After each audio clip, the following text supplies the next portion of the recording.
Hey everyone, Paul Giese here, Sales Specialist at LDV, and today we're going to take a look at Shane Grimm's new Kenworth. Show you 5 new features. Let's go check them out.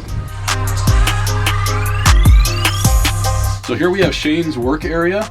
We have a little storage cabinet above here, lighted with an outlet.